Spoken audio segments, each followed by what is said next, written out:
Sarah, Nokia somehow managed to fall 18% yesterday. Now, they did put out a profits warning, but everybody's known for a very long time that they're in trouble and that they're in the middle of what was bound to be quite a perilous change in strategy. Surely that was an overreaction. I don't think it was an overreaction. I think what that shows is that shareholders were overly optimistic before this. I mean, yes, he is...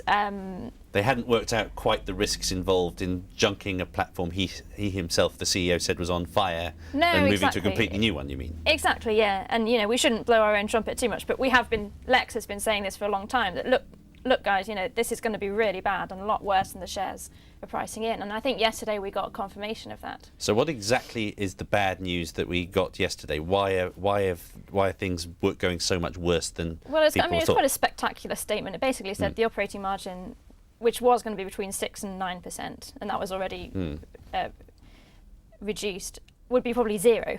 Okay, right.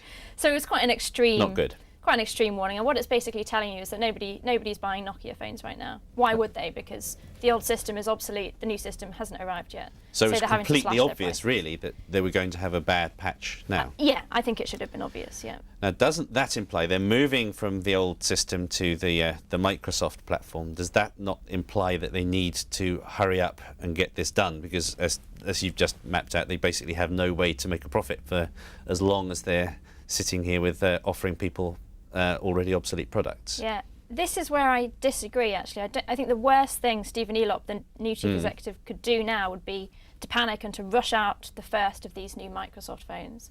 Because everybody is waiting for this moment. This is his one chance to reinvent this company.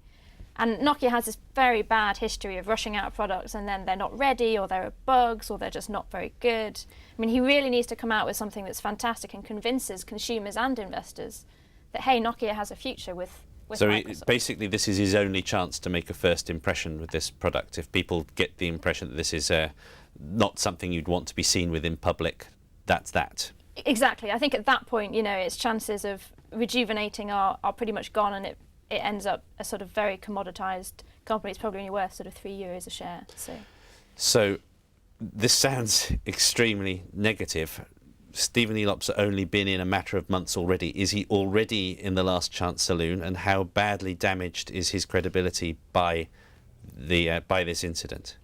I think Stephen Elop was right to come in, and do you remember he had this sort of Nokia's on a burning platform and it needs to jump off. I mean, I think he was right about that, and he took a big risk. His mistake was that he didn't prepare people properly for what was going to happen. On the day that he made that announcement, he gave no guidance whatsoever, so everyone panicked. Right. And then the guidance that he did give, obviously, was far too optimistic. So I think he's done a really bad job of expectations management. I hate that phrase, but you know what I mean.